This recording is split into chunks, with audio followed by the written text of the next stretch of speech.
We're diving headfirst into one of the most intriguing, controversial, and just plain fascinating topics in religious history. That's right, we're talking about Jesus and Mary Magdalene. Was she just a follower, his closest disciple, or something more? Get ready for a roller coaster ride through ancient texts, scholarly debates, and some seriously wild theories. We're going to separate fact from fiction, explore the evidence, and maybe uncover some surprises along the way. Remember when everyone and their grandma was talking about the Da Vinci Code? Dan Brown's 2003 blockbuster novel had people buzzing about secret societies, hidden messages in famous paintings, and a mind-blowing theory about Jesus and Mary Magdalene. It was like the Harry Potter of conspiracy theories, minus the magic wands and with a lot more religious controversy. Brown's book claimed that Mary Magdalene wasn't just some random follower of Jesus. Oh no, she was supposedly his wife and the real Holy Grail. Not a cup, but a person. It's like finding out your favorite superhero's sidekick was actually the main character all along. The book threw in a whole bunch of other stuff too. Knights Templar, medieval Fight Club, anyone? King Arthur's crew, secret books, hidden bones, old castles, and the Vatican playing hide and seek with the truth. With all that juicy drama, it's no wonder the Da Vinci Code sold faster than hotcakes at a lumberjack convention. Over 80 million copies. It had more twists and turns than a roller coaster designed by M.C. Escher. If you haven't heard about any of this before, buckle up, because we're diving into a rabbit hole that makes Wonderland look like a kiddie pool. Now, before we get too carried away with visions of Jesus and Mary Magdalene as the ultimate power couple, let's pump the brakes a bit. As much as we'd love to crack this mystery wide open like a Da Vinci-coded Easter egg, the truth is, we can't. Yep, you heard that right. We're dealing with events from 2,000 years ago, and let's face it, even figuring out what happened last week can be tricky sometimes. Here's the deal. We can't prove anything for sure. It's like trying to solve a jigsaw puzzle when most of the pieces are missing, and the ones you do have might be from different puzzles altogether. Some folks will say, "This changes everything about what I believe," while others will shrug and say, "Meh, doesn't change a thing for me." It's like that dress that broke the internet. Some saw blue and black, others saw white and gold, and everyone was convinced they were right. So, what do we actually know about Jesus and Mary Magdalene's relationship? Well, we've got a bunch of different sources telling different stories. Some might be fact, some might be fiction, and most are probably a bit of both. It's like playing a 2,000-year-old game of telephone, and we're at the end of the line trying to figure out what the original message was. Luke 8:1-3 tells us, "After this, Jesus traveled about from one town and village to another, proclaiming the good news of the kingdom of God. The 12 were with him, and also some women who had been cured of evil spirits and diseases. Mary, called Magdalene, from whom 7 demons had come out. Joanna, the wife of Chuza, the manager of Herod's household, Susanna, and many others. These women were helping to support them out of their own means.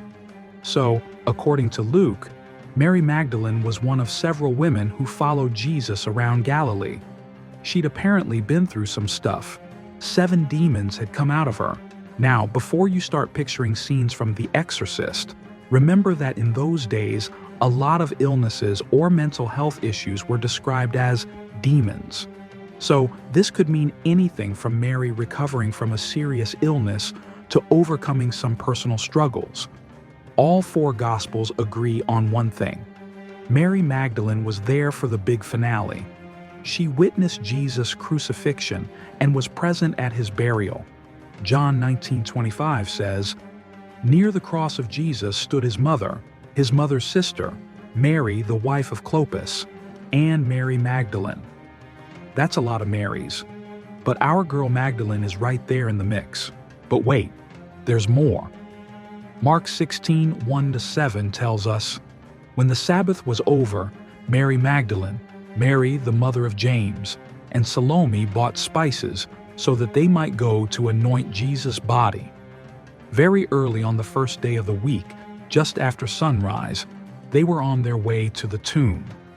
As they entered the tomb, they saw a young man dressed in a white robe sitting on the right side, and they were alarmed. "Don't be alarmed," he said. "You're looking for Jesus the Nazarene, who was crucified. He has risen. He is not here. See the place where they laid him. But go, tell his disciples and Peter, he is going ahead of you into Galilee. There you will see him, just as he told you." So, Mary Magdalene was one of the first to hear about Jesus' resurrection. It's like she got the celestial equivalent of a push notification. John's Gospel takes it a step further.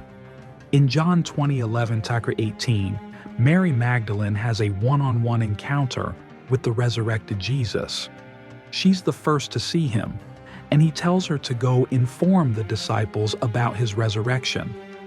That's pretty much what the Bible tells us about Mary Magdalene. She was a follower of Jesus. She'd been healed by him. She stuck around during the tough times, and she played a key role in spreading the news of his resurrection. But if you're looking for any hint of a romantic relationship, well, you'll need to look elsewhere. Now, let's venture into the realm of texts that didn't make the final cut for the Bible. It's like exploring the deleted scenes and director's cut of early Christianity. First up, the Gospel of Mary. This text first popped up in modern times in 1896, when a German scholar named Dr. Karl Reinhardt bought a 5th century copy in Cairo. It was written in Coptic, which is what the cool kids in early Egyptian Christianity were speaking back then. The fact that we don't have any later copies suggests that someone might have been playing hide and seek with this text over the centuries. Unfortunately, the Gospel of Mary is like that friend who always shows up late to the party. We're missing the first 6 pages.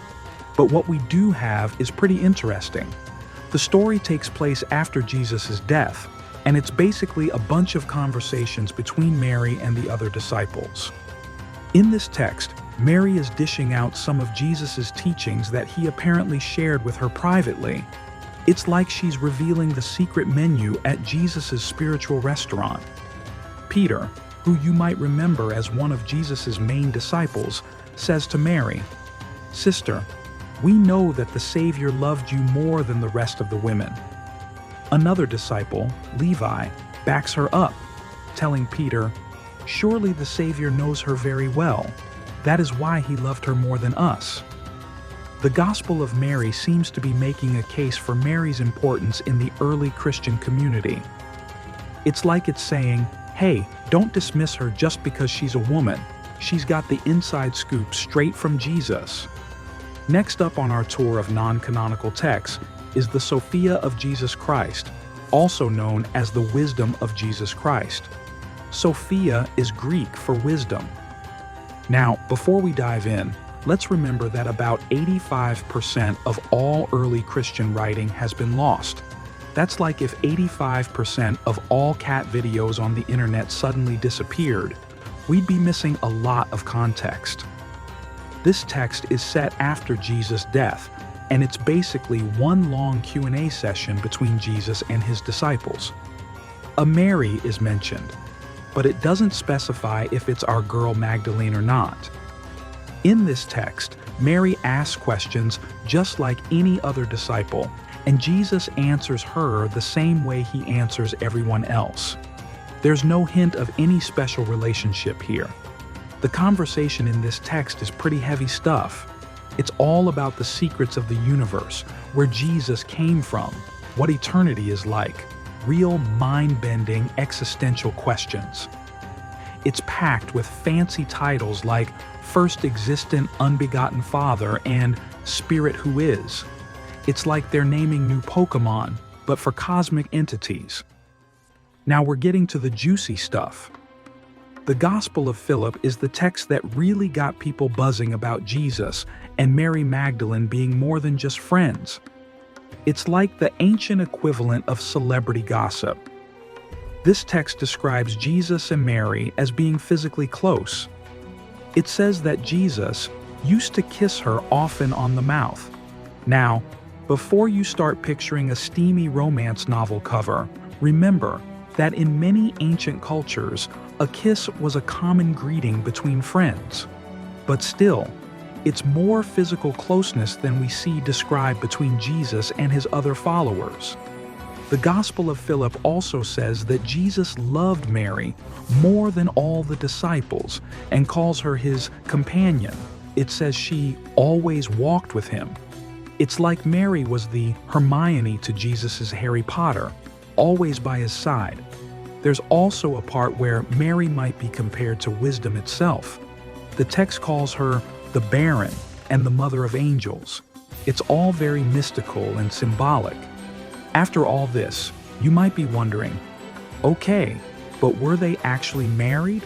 Were they just really good friends? What's the deal? The honest answer is, we don't know for sure. We're dealing with fragments of text written centuries after the events they describe, and a whole lot of speculation. Some people look at all this and see clear evidence of a romantic relationship between Jesus and Mary Magdalene. Others see a close friendship or a teacher-student relationship.